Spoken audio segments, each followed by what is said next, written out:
Good morning, guys. Sorry for the technical difficulties. We started the link, but it didn't start, so hopefully this works. Okay, you guys are together and Charles is not now? Yeah. I sent him the new link, so the link I'm on. All right.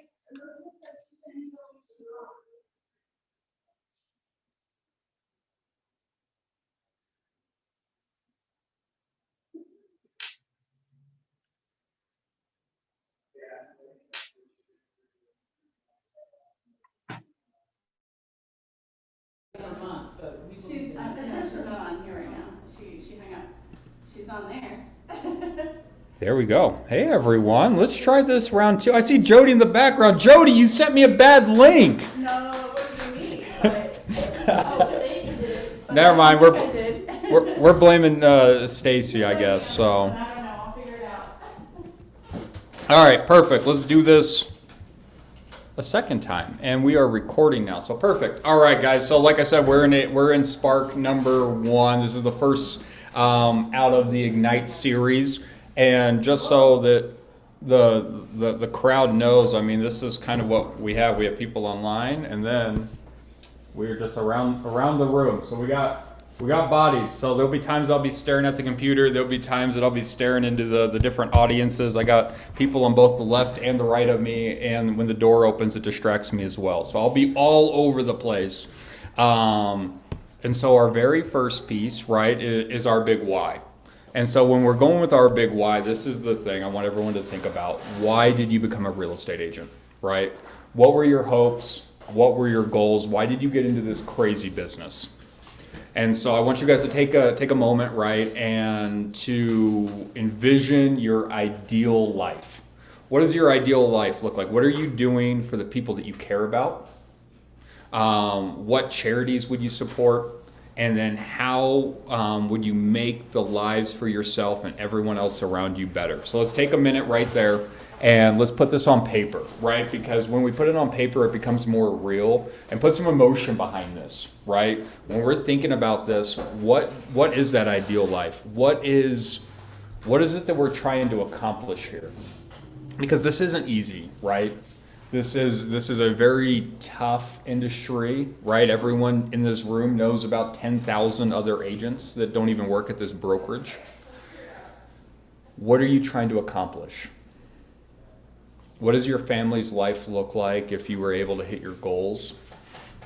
What does that do for them? What does that do for yourself? How do you feel?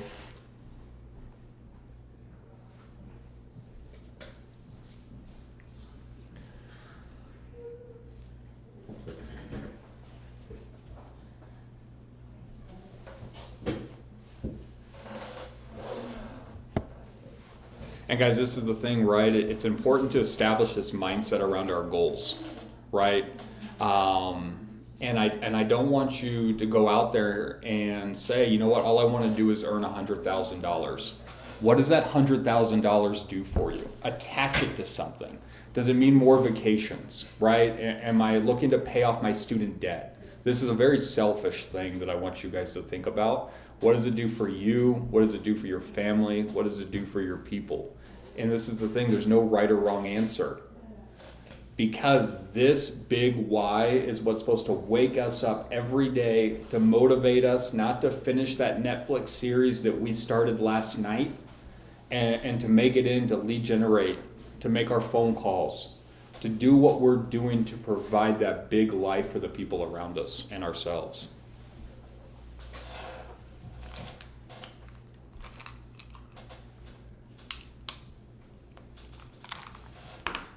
Because right, when we start thinking about this, everything that we've ever done, even jobs that we have loved in the past, there is a struggle, right? There's a struggle when I start thinking about even, building my own business. What does that look like? You're gonna have days that you wake up and the alarm's gonna go off and you're gonna say to yourself, what does another 15 minutes in bed look like?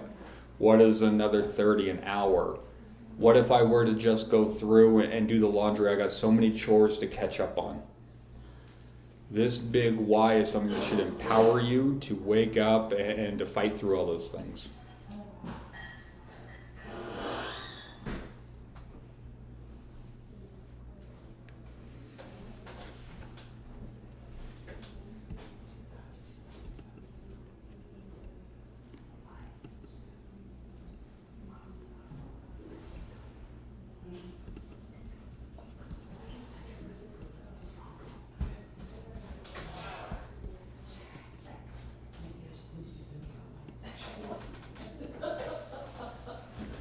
All right, everyone. And then with our big why, has everyone heard of a limiting belief? Yes. Now tell me how we define what a limiting belief is. Something that's slowing us down. Something that's slowing us down, awesome. Your own roadblock? A roadblock, yes. Making you give up automatically because you think you can't. Absolutely. Head trash. Head trash, I like it. Never knew what that was called before. Thank you. Yeah. Right, and so as we go through this, these are all great examples of what a limiting belief is. And as we go through this, I think one of the limiting beliefs that we're going to say to ourselves is, I don't have time to lead generate that much every day. Right, I mean, that's going to be the biggest thing. And we know that this is a contact sport. We know that we have to be continuously going out and not being secret agents and being communicative to everyone that we already know, like, and trust. Our people, our tribe, our friends, and we need to be continuously building our database. We need to be moving people from the not met side to the met side of our databases. And what Henry Ford says is, if you think that you can do a thing or you think that you can't, you are right. And so when we go through this, right, whatever our limiting belief, whatever our self-talk is, we're absolutely correct. If we wake up and we say that today's going to suck because I have to go out and lead generate for X amount of hours, then you know what? You're right. The day's going to suck because that's how you have to lead generate. And if we go through and we think of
perfect. So, for those that couldn't hear me at home, goodness gracious, I'm going to need like a translator in here to let me know when things go amok. So, and I promise you, it could get so much worse, right? No, so what we're looking to do, everyone, right, is the successful agents, they grow their business, they lead generate for buyers, they lead generate for sellers. They're making buyer presentations and listing presentations, and they're previewing real estate. We need to be the experts. We need to know exactly what 123 Main Street is selling for and all the features that are going along with it. Does it have an updated kitchen? Are the bathrooms updated? What paint colors are they using? Is it staged? Because then we're able to have a conversation with our friends, our family, our sphere of influence, and our clients. If we don't know what properties are selling for, how can we be the real estate economist of choice for our tribes? right, when we're going out here. And then, guys, we also have to run the business. And what running the business looks like, it's market seller listings. It is show buyers houses. And if you're a buyer's agent right now, that seems like it's 10 hours a day, every day for a month per client. We have to negotiate contracts, transaction management, vendor management. We have to set goals, compliance, attend trainings, and then manage our money. And the manage our money thing, guys, that's huge, right? We need to have a relationship with our money. We need to be making sure that we are going through and we know what dollars are working for us, what our return on investment is, how much that we're spending, and how much is coming back in. Because too many times what we see is that we see agents go through and they're running this thing and they're not running it like a business. They're pouring money into it, they're not managing it, they're not holding their money accountable, and then taxes come around. And it is not fun when the IRS tells you that you owe X amount of dollars and you're like, there's no way I made that much money, and you start going back through and then you realize that it happens. So I'm going to make sure that everyone understands that number 9 is a landmine that we need to be looking out for, and we need to know exactly how many dollars are coming in and what the tax implication for those dollars look like. So our goal for our time here today is to model what successful agents do. What Gary Keller and the Keller Williams facilitators and practitioners have gone through is they have looked through our MRE agents, our millionaire real estate agents, and they've gone through and they've seen exactly what their best practices are, and these are them.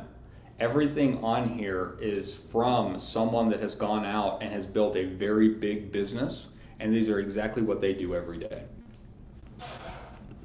So then, what is Spark, right? We have an overview of what the agent's day looks like. And so for the Fuel Your Career, right, what is Spark? We're going to start with our sphere. Then we're going to know the tools, prepare for success, and then recap our ahas. And then we're going to go over the daily successful habits. And then let's jump into it. So, Gary Keller, the writer of the MREA, the Millionaire Real Estate Agent, nothing else about your business will have as big of an impact on it as the number of leads that you have. What does that mean to everyone? Well, you're going to get a certain amount of, a certain percentage of business from your leads, and so the more leads you have, the bigger that percentage of. Absolutely. I like it. What else do we hear? What else are we getting from this quote?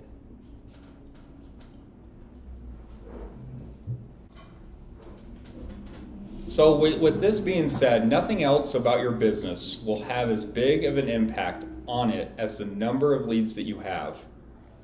What do you think Gary Keller's saying our number one priority is?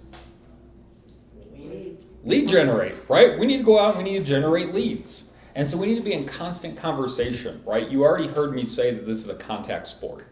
This is not something that we can go through and throw out on our Facebook that we're a real estate agent and then sit back and pray that someone's going to call us, right? It does not work that way. We need to take so much mind share that when someone's ready to transact business, they're thinking of us, and then we're going to be able to take more market share from there. So, when we're going through, right, and we're thinking about the spark, our wall of which is our appointments, and then our elements on the other side, we have to think of our daily successful habits. So in this 2-week program, right, we're going to go through the foundations of success, including our daily success habits. So after learning these foundations, what we're going to be able to do is develop some successful client relationship tools from Spark. And then we're going to move to the elemental side from there for every skill that we need to have. So according to NAR, right, here's a NAR statistic, 66% of sellers and 41% of buyers find an agent through a friend. Now when we think about this, right, if we were to go through our cell phones, I would encourage everyone, take out your cell phone, right, and I promise I'm not going to have you call anyone yet, but take out your cell phone, and if you were to go to the contacts piece, And then if we were to scroll down all the way to the bottom, right? If you were to if you're on an iPhone, you just hit that number, that pound sign or hashtag, depending on what year you were born. You were to open up that thing, and it's going to tell you exactly how many contacts that you have. Right? My phone says I have 1,507 contacts. How many contacts do you have in your database, which is your iPhone or Samsung right now? Not that many. Not 1,500, Charles. 500 something. 500 and something?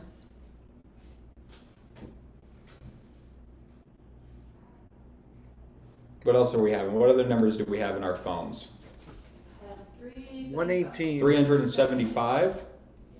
Salvador, I see you wanting to participate. How many do you have, man? 118. Uh-oh, you're on mute too. Or as Oh, am well. I? Or maybe I just don't have the volume up. Hold on. Dude, I totally don't have the volume up. Hit me with it.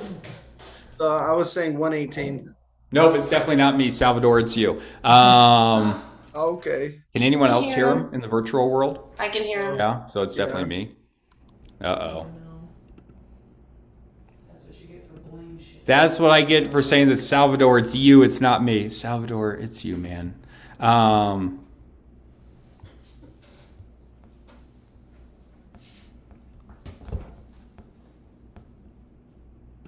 Ooh, I wonder if I do that. Hit me with it again, Salvador. I want to see. I said 118. 118. What other numbers am I hearing? What other numbers do our people in the virtual world or in person have?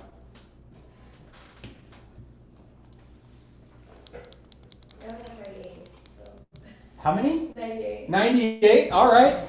So, everyone, that's what I want you to do. I want you to take your contacts, whether it's 98, 1,500, whatever that looks like, and I want you to multiply it by 6%. So take that and multiply it by 6%.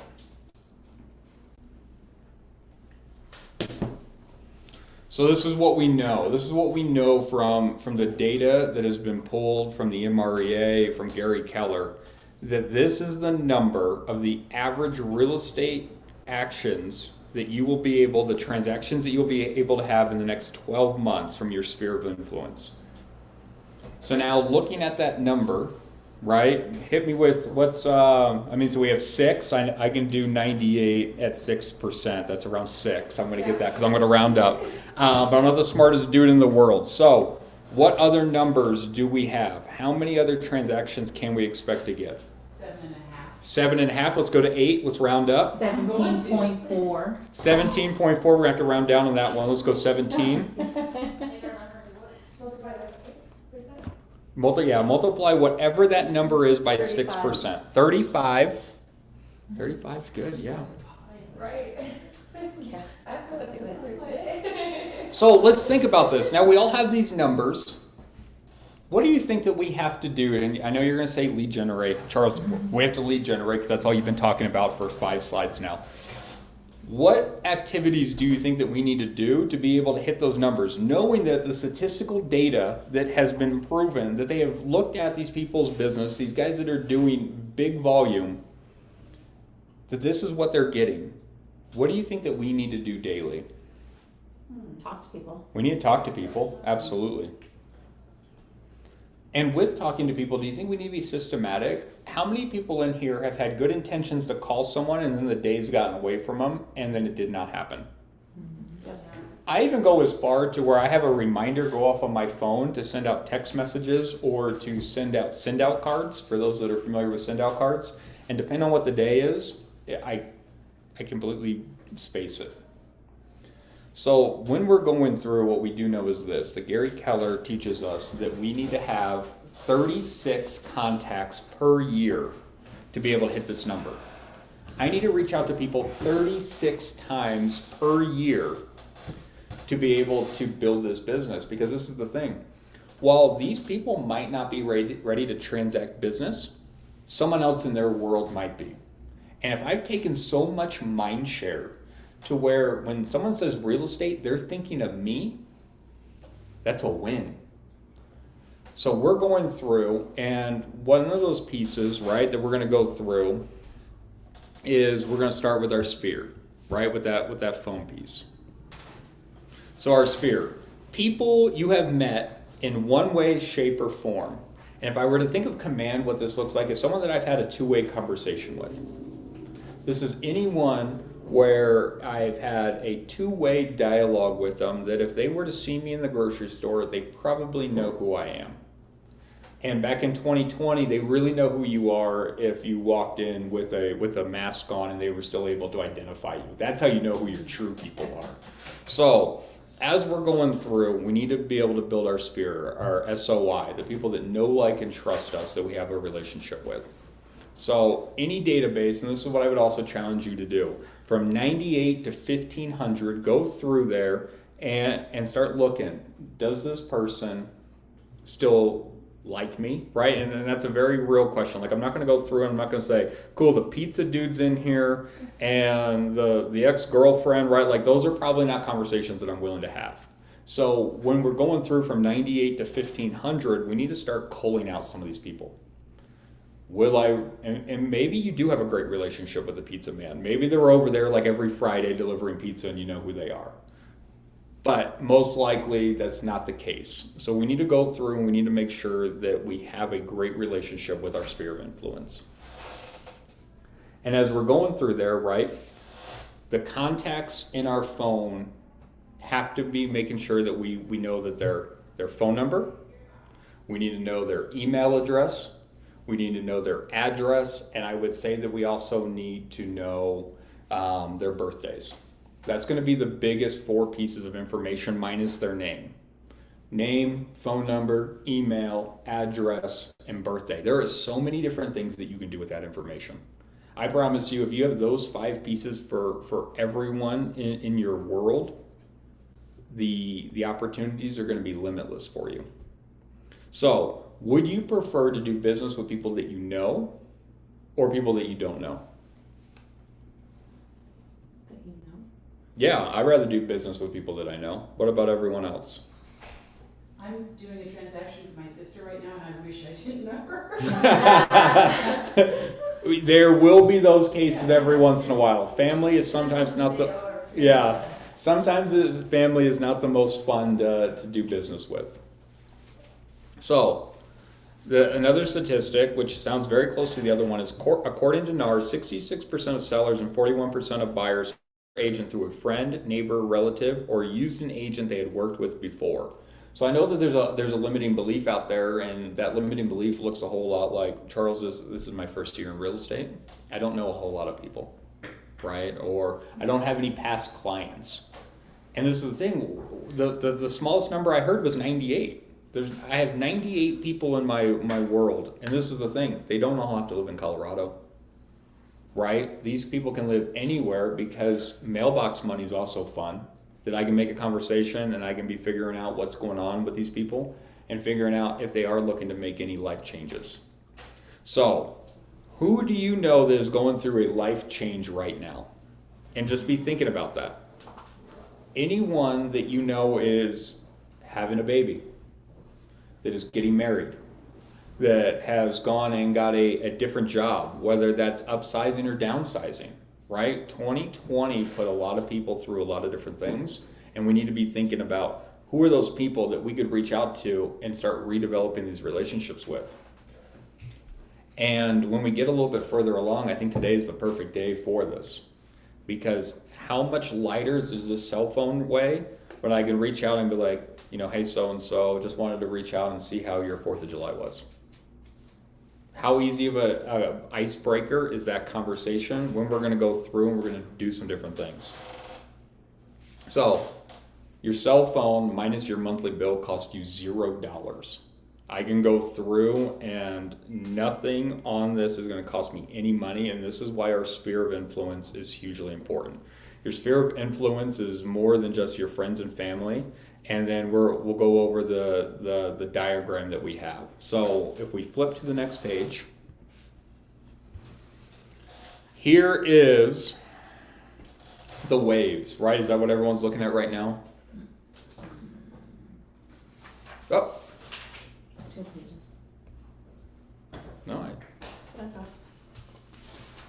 That's 2 pages forward. Perfect. So let's think about this, because this is obviously not in my slide deck. So now I get to wing it. All right, so when we start thinking about our sphere of influence, what are some of the people that pop up on this thing? So what's number 1? Family. Family, right? So our family's going to be a big piece, and Stephanie is having a great time with her sister, is what I just heard. Yeah. Now, Yes. What's number 2? Friends. Friends, perfect, right? So family and friends, so far so good. Number 3? Business, I mean, you may, like me, come from different careers. Yeah, In the past, and I would challenge that everyone in here has come from a different career, right? That we could go through and we can just pick up the phone, right? Hey, so-and-so, wanted to reach out and see how XYZ is still going, right? That's a very easy conversation to have. Just pick up the phone and still going. I can tell you right now that I'm doing a transaction with someone that I knew at Home Depot, and I haven't been at Home Depot for about 10 years now. And I haven't lead gen in probably about 4 years. And they reached out to me to help them transact on a house. Guys, that is a huge market. What's number 4?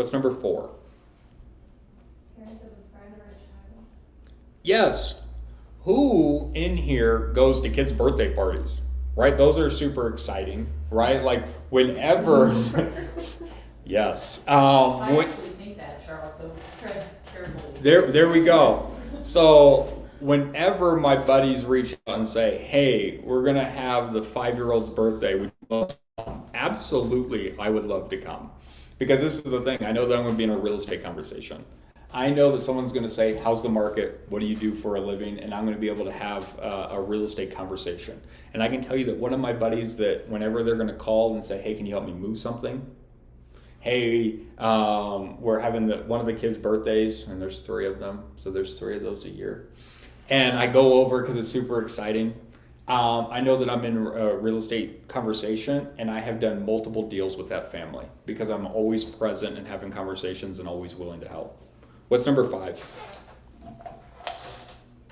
Contacts you have generated. One more time, I'm sorry. Contacts you have generated from about your real estate business. Yeah, so contacts that we generate, right? Open houses. When we're doing open houses, guys, we need to be purposeful.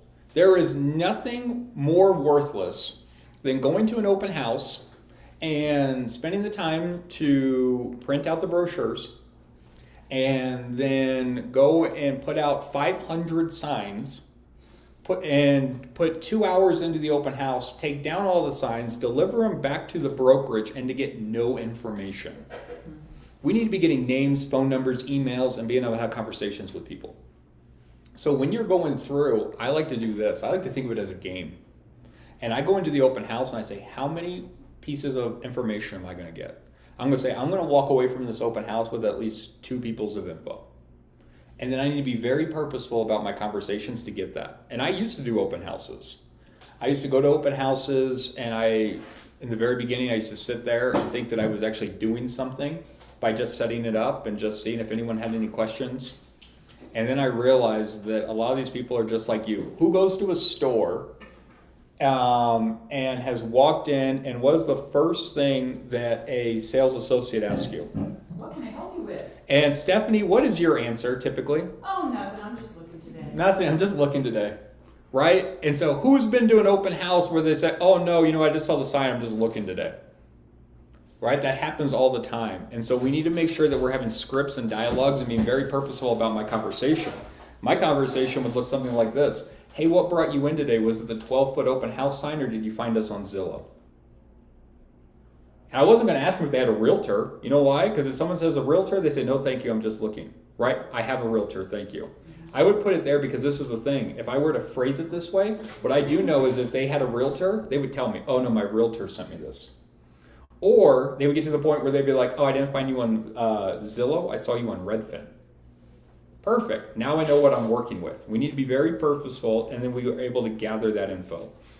What's number 5? Or am I on 6? so 6. Number 6. People in community associations or religious associations. Yeah, guys, like just think of these bigger tribes that you're a part of. And I think this could be anything. This could be the bowling group that you're a part of. This could be the bicycling group that you're a part of. Church, absolutely. Any other organization that you're a part of. You're going into these communities and you're providing value, and it is a mini tribe that you're a part of, and you need to be able to convert. I just said religious and converting. But you need to be able to have these conversations and bring these people in, and being able to gather that information, come from contribution, and to build a big database and big business off of these pieces. I cannot tell you, if we were to think of Margaret, our productivity coach down here in Avenues, right, is that she has a bowling group. That's where a lot of her people come from. I can't tell you how many conversations I get with at the gym just about real estate. And it's not that I'm going up and like, hey dude, can I give you a spot and can I talk about real estate, right? Like that's not what this looks like.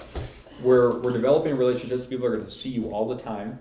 Whatever you're doing, they see you every Friday night. They see you the second Wednesday, whatever that looks like. And when you're having real conversations, authentic conversations, and you come from curiosity and contribution, you will get a very big business. So then if we turn to the next page, and then we have the waves. And so what the waves is what we know is the top piece of the waves is 4 to 7 years. And this one's actually saying 8 to 10. This isn't the statistic that I've heard, but 8 to 10 years. What do we think those 8 to 10 years represents? But it's on the timeline. So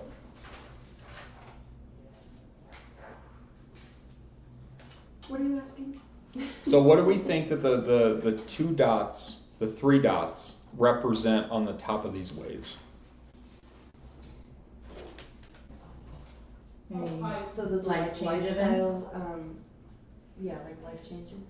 So what this looks like, right, is those top waves are every 8 to 10 years someone is moving, is what they're saying the statistic looks like right now. Back when I first saw this, it was every 4 to 7 years, and so it looks like it's changed. Every 8 to 10 years is what the average person moves.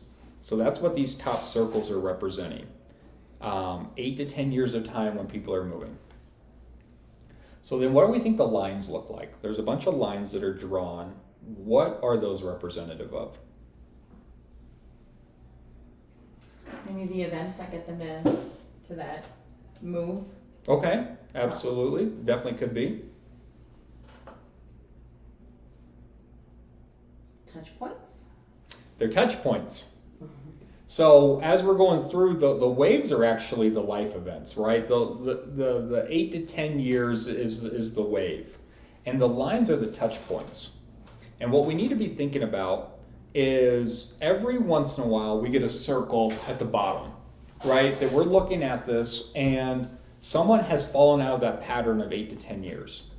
This could be a secondary property, right? How many people are going out and buying vacation homes right now? How many people are going out and buying an Airbnb to live in sometime and to rent it out the rest? How many people have gone through and they've got a promotion? They've had a family member that has been added to the home, subtracted from the home, whatever that looks like. And what are we doing to stay in constant contact with these people? Right? As we're going through, right, we need to add about 5 to 7 people from our sphere to the waves model. So I want you to go through right now, right? We just did some work a second ago where we thought about the different people. Who do you know that are going through one of these waves right now, one of these life cycles that you can add to this list of someone that you need to be in constant contact right now? Who's about to have a baby? Who's getting married? Whatever these look like, who needs to go on this list in your world? So write down about 5 to 7 names of someone that you can think of that might be looking for an investment property, that might be looking for a rental, that is going through a big life change right now.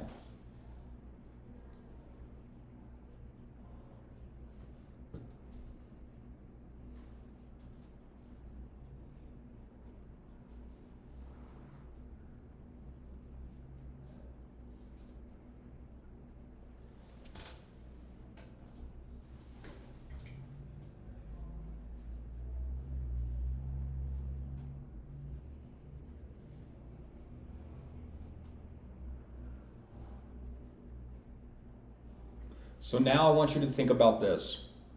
How would you feel if those names were to have called you when it's time to transact? Right? To where you're not reaching out to them right now and saying, hey, how are things going? Whatever that looks like. That they picked up the phone and those people called you today and said, hey, you know what? I'm actually thinking about moving right now and I want you to be my real estate agent. Would you feel like those people cared about you? Now, I also want you to think of this. Ones of those people that you wrote down on that list only called you because they needed something from you. They were to reach out and they say, hey, Charles, this is so-and-so, just wanted to, say hi. Also, man, I need your help. Can you do this for me? Does that feel a little bit different? Does it feel a little bit different when those names that you just put down on the list that you think that they might be looking to buy, sell, or invest in real estate only called you when they wanted something?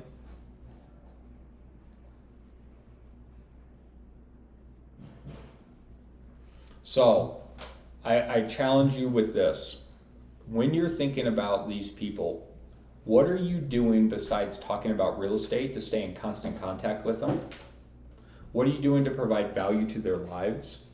What are you doing to come from curiosity and contribution and to stay in constant contact with them, which is not just who's looking to buy and sell or invest in real estate. Hey, are you looking to move? Hey, do you know anyone that's looking to move? What are you doing right now in your current business plan to make sure that these people know that you care about them? And with these people, do you want to have conversations that are outside of business with them? Or are all these names that you just wrote down, are they just people that you want to transact with and you have no other relationship?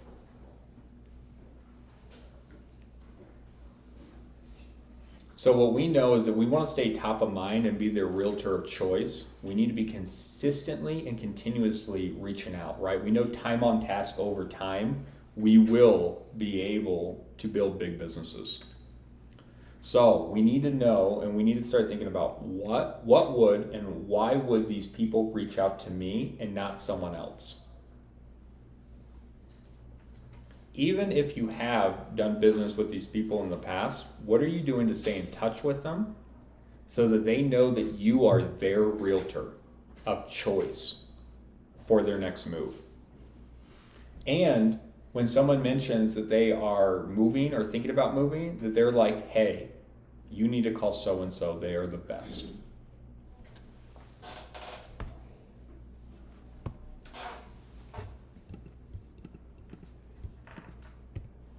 So then, don't fear your sphere. And this is the Ford method. So when we look at the Ford method, it is family, occupation, recreation, and dreams. So when you're going through and you're calling your sphere of influence, it is very important, right, that we're going through and that we're following the do not call list, right? And with our sphere of influence, that makes it so much easier because we already have relationships with these people. And if we're coming from curiosity and contribution and caring, they're not gonna send us to the telemarketing act, right? The TDC or whatever it's called.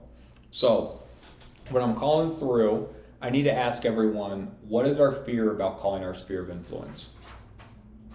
Or does everyone feel comfortable picking up the 98 to 1,500 contacts that are in their phone and making calls and having conversations?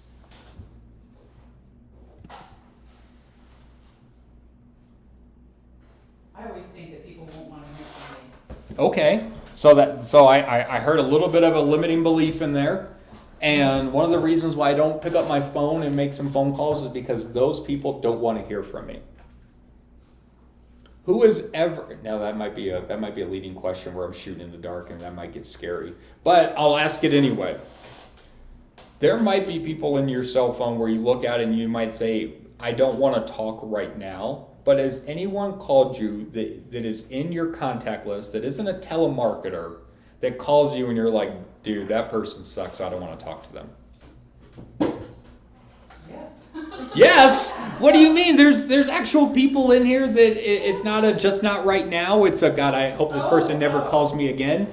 Kind of halfway in between that. There's halfway in between. Pretty much it, and I can't help it. This is the thing though, guys. I would say that everyone that we have in our cell phone, unless we don't have like an acronym for like do not answer, right? I've had one of those in the past. Do not answer this call. But typically those aren't people that I have a relationship with, right? Those aren't the people that I'm calling and doing anything with. Those are just people that I'm going through. I'm like, I really don't want to have anything with them. That person probably wants to call and sell me things. And so Stephanie, when that person calls you that you're referring to, what is it that they typically want from you? I mean, are they calling to see how your day is and coming from contribution and want to make sure that you're just living your best life? No. No, absolutely. So if that person were to call you and say, hey, Stephanie, I was just thinking about you and wanted to see how you and your family were doing. Did you have a great 4th? I'd be okay with that. Right, that's a totally different conversation. So I want you to think about that, right? The person that you have on the do not answer list or this person is so awful, I want nothing to do with them. Think about how they talk to you and think about why they're calling you. And don't have a conversation like that, right? Don't pick up the phone and be like, since I see Kathy over there, and I'm like, ring, ring. Answer. Hey, Kathy, it's Charles. How are you? I'm good, how are you? Hey, I'm doing well. So I just wanted to reach out and see if you know anyone that's looking to buy, sell, or invest in real estate. I'm thinking about doing that in the near future. Kathy, that was too easy. I didn't like that you did that. But, right? Thank you for playing, though, right? But so if that's always my right? Kathy's like, perfect. Yeah, right? Kathy's like, all right, I'll play. Thank you, Charles.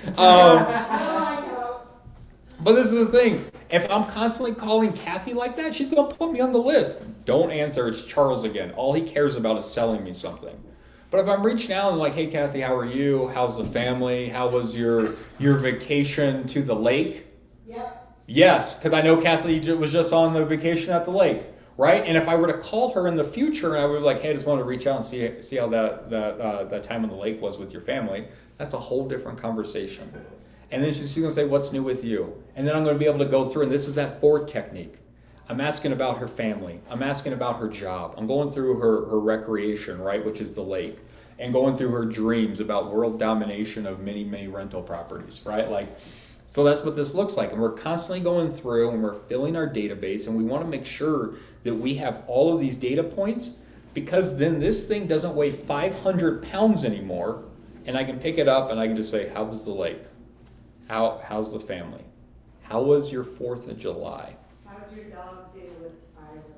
Yeah, how was the dog on fire? Be careful of that one though, right? I saw a picture of a duck today. Did anyone see that duck today? It was on the Arvada Neighbors page, and I guess the duck was so stressed out it was like pulling feathers out. Yeah, it was bad. And that was on, I feel you, Doc. yeah. So, this is what I want from the group, right? As we're going through, think about what this looks like and don't force it. You need to be listening. And so I'm going to pick someone, or who wants to role play with me, and I'll be the caller. Anyone? Nope. All right. Raising your hand. Oh, I thought you said all right to me. Yeah. All right. So ring ring. Hello. Hey, Linda, it's Charles over at KW. How are you? Hey Charles, I'm doing well. How are you? Hey, I'm doing well. Just want to touch base and see how your 4th of July was. It was quiet for most of the day until the evening came, and there were fireworks all over my neighborhood. Yeah, that's awesome. So, did you guys get to go out and do anything fun? Do you go people watching or anything? We went for a hike in the morning to try to be tired and sneak through the fireworks, actually. Yeah, that's awesome. Where do you go for your hike? Shanahan Ridge in Boulder. Nice. No, that's fun. I haven't been there, but I heard it's beautiful. It is really pretty. A lot of really pretty wildflowers. How are you? What's going on in your life? Hey, not much. Just got done with the 4th of July and kind of just, getting back to the grind of real estate and all that fun stuff. Nice. I hear the market's crazy. The market is definitely different. We're seeing some different pieces with some high prices and some, you know, inspection waivers and all kinds of different things. How do you even do it? I don't understand how people would even buy or sell in this market. You know what? That's a great question, Linda. You know, why do you ask a question like that? I'm just curious. Everybody's talking about it and everybody seems so scared. Yeah, no, absolutely. And so this is the thing. I think that there's a lot of unknowns that are out there right now, and there's a lot of people that don't understand truly what's going on. And I think the biggest piece is that when we're going through and once we're showing people how much their homes are worth, their buying power is exponentially greater. How exciting. I wouldn't have even thought of that. Yeah, and so, you know, while we're talking about real estate, Linda, I mean, do you own your own home, right? I do, yes. And how long have you been in that? I've been there 2 years. No, that's great. And Linda, so one of the things I've been doing for some of my clients and friends and family is just showing them how much their homes appreciate in 2 years. And would that be something you'd be interested if I did that for you? Obviously at no cost, just so you know how much the biggest financial investment you have ever made, how much it's appreciated over 2 years. Well, what would I do with that? Well, that's the thing. There's so many different things that you could do with that. You could refinance it. You could pull equity out. You can do all kinds of different things with that dollar number, or even refinance for lower monthly payments month over month to save you some money. That sounds amazing. Yes. Guys, and that's it, right? Like, that's it. We're coming from contribution. I didn't start off with real estate. Linda asked me, and I just transitioned it.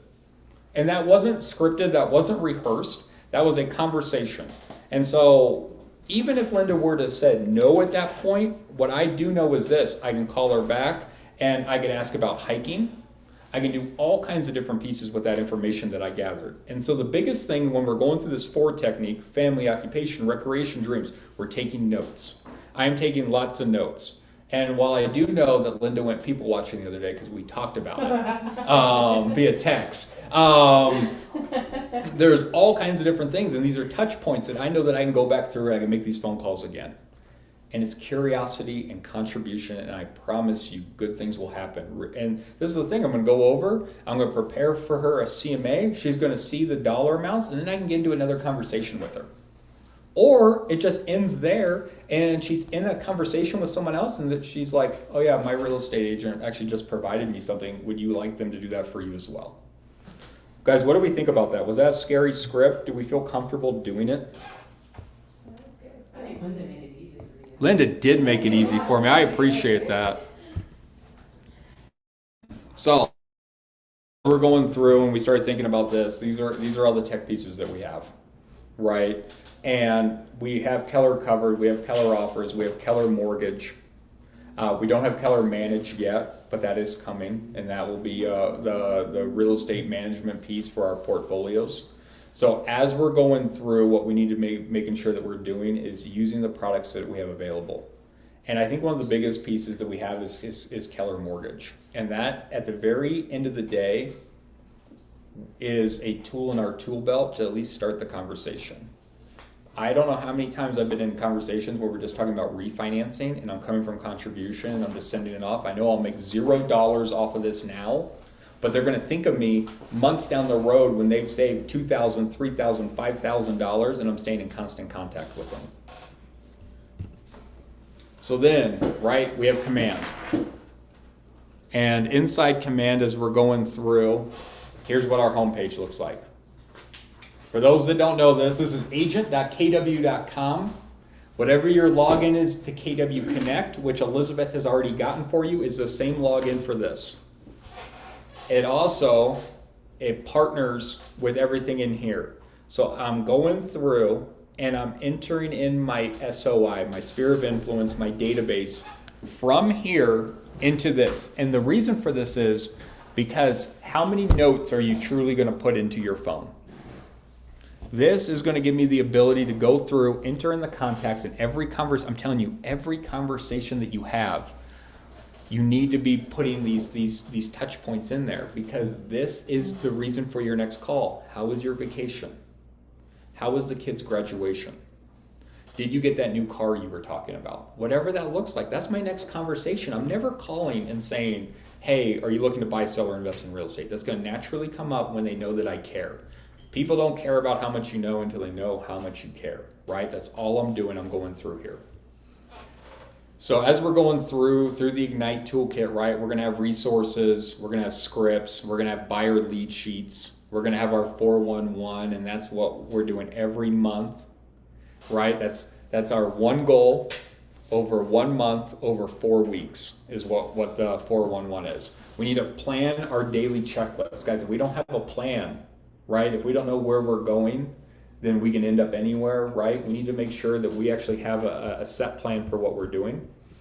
Our previewing job aid, back in the day, I remember that a lot of people had these books and they'd go through and they would have these thick binders of just everything that they went through, and they would tour it and they'd write it down. I don't know what they did with these books now. You need to be making sure that you're taking some information on the houses that you're looking at. Your pre-listing questionnaire, your pre-listing packet, and your open house tools. All those you're going to find inside of Ignite. So prepare for success. We have fuel your career, lead generation in the core of your business, powerful language gets results. That's that lore, that language of real estate. Your database is your business. Set your goals that matter, right? We've talked about that, guys. If you have put a goal on your piece of paper because you think that someone else cares about it and it does not matter to you, I promise you it will not matter to you tomorrow, the day after, or any other day. The find and win the buyer, find seller leads, and a day in the life of a real estate agent. Those are going to be some of the learning modulars that we're going to go through. And then the element pieces. We're going to go over how to prospect, how to market, doing open houses, how to do a seller appointment, how to do a buyer consult, make and receive offers, negotiate the deals, your financial basics, and how to contract to close. These are all the different pieces that after we learn more about our sphere of influence that we have to implement into our worlds to build these big businesses. So the daily 10-4. This is what we need to do every day. We need to add 10 contacts to our database. And what's a contact? It's a name, it's a phone number, it's an email, it's a home address, and it's their birthday. I need those 5 pieces for every contact because there is so much power if I have that information. I need to speak with 10 people in my database a day. 10 people. I'm just making the phone call. I'm sending the text message. I'm doing the Facebook message. Guys, I don't care what this looks like. Whatever your comfort level is, I just need to be having a 2-way conversation with these people. I built my business off of Facebook Messenger. I wasn't calling, I wasn't text messaging, I wasn't emailing, I was Facebook messaging people. And then write 10 notes to the people you've recently contacted. Guys, and this is going to be the thing that is super powerful, right? Because I'm going to go through it. I need to have their address. So this is going to hold you accountable to getting their address. And are you more likely to read a handwritten note from someone, or are you more likely to read the pre-auto populated piece of content that someone sent you? Right? These are exciting. When I get the handwritten note, I open it, I look at it. The postcards I typically throw away. And then preview 10 homes a week. And down here at this market center, at the Avenues Market Center, Mel does a great job of organizing this every week. And every once in a while, she has 1 or 2 people. I've seen upwards of 4 to 5. And if you're scared to go do homes by yourself, do it in the group with Mel, and she sets them up in Arvada, and she does her broker caravan. So we need to make the most out of Spark. So this is what we're going to do. We need to divide the rest of our day between growing our business and running our business. What do we think so far? What have we gotten out of the class?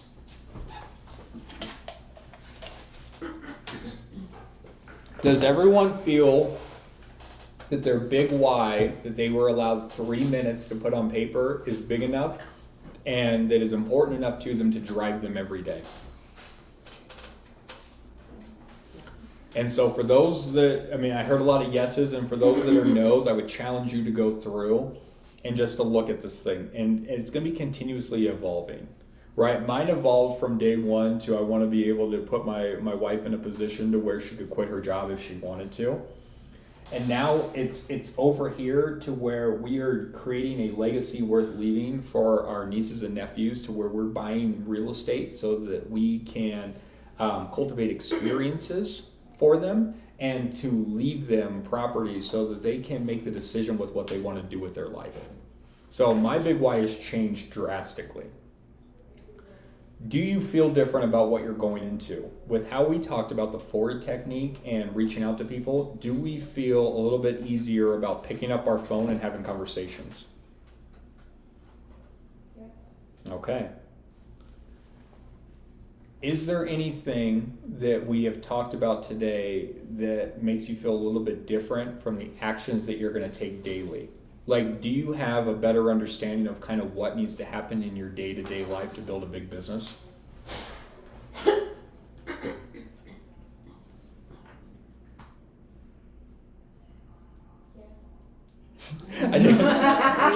Charles, the right answer is yes, so I'll throw it out, right? So, guys, this is the thing, right? As we're going through this, all the answers should have been yes. And there's systems, tools, and models that we should be able to use. And there's people, right? Everyone in this room, everyone in this digital room, your market centers.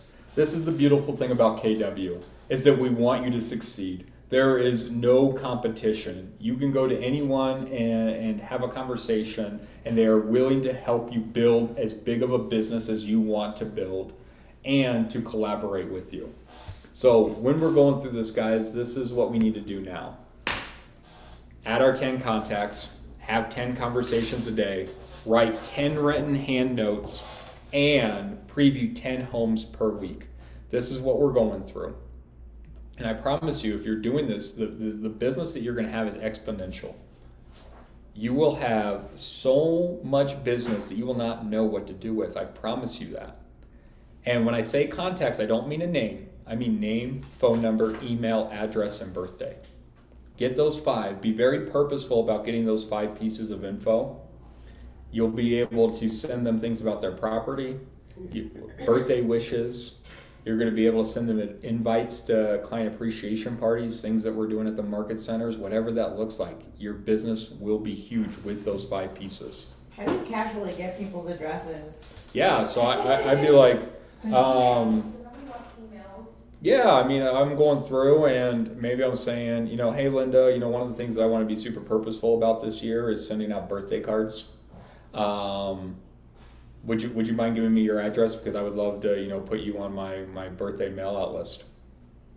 Right? But this is the thing, if I'm doing a script like that, I better send the birthday card. Right? Or, hey, one of the things, the 2020 taught me is that we're super disconnected, and I got a couple handwritten cards, and I thought they were awesome. And I wanted to pay that forward this year, and with the holidays coming up, I wanted to make sure I sent you one. Would you send me your address? Right? Whatever that looks like, just make sure you go through with that. So whether that's Thanksgiving, that's Christmas, that's Hanukkah, that's Happy New Year's, whatever that looks like, make sure you send that card. Whatever holiday that you inserted here, make sure you follow up. And then I'm doing other things with that, right? I might send them that CMA to their house, right? I might be sending them that client appreciation. I'm not going to spam them with stuff. Don't make them regret giving you that info. I might be doing a pop-by. I might take that address, or I might say, hey, I just have a pop-by list, and I want to make sure that I'm putting you on that. Right? Come from contribution and give them a reason. Hey, I want to put you on my 24 by 24 where I'm going to send you so much spammy stuff that you're not going to know what to do with. Don't use that script, right? Like, go through and just make sure that we're giving them something that they want. Thank you. Yep. So the scripts that we're going to go over, guys, we're going to go over to lead generation, undercover motivations, identify objections. We're going to be able to close the deal, speak in terms of the consumer understands, right? Because if I'm like CMA, they're like, dude, what's a CMA, right? And even a competitive market analysis isn't probably something that they're going to understand, right? So we need to make sure that we're going through and we're having conversations to where the consumer understands, because even us as real estate agents, we live this every day, and there's still things that we're like, what in the world is that acronym that person just said? And just to build confidence. So we are to our role play and script piece. So what this looks like, we're going to go through, and we need to be making sure that we're going out and we're doing some script practice. So what I'm looking for everyone to do is to be able to go into here and just to go through that FORD technique: family, occupation, recreation, and dreams, and just feel it out. And I want you to go in here and start the conversation. Hey, wanted to see how you were doing, these different pieces. And Elizabeth, I don't know if you can hear me, but you are the host now. So I need you to send the breakout rooms or send it back to me. We're gonna see if she's listening. I think she handed it. Your host. You're the host now. So breakout rooms. So what we're going to do, guys, is I'm going to send the digital world into breakout rooms. If you get Elizabeth, you're lucky. Role play with her really hard. And so we're going to go through and you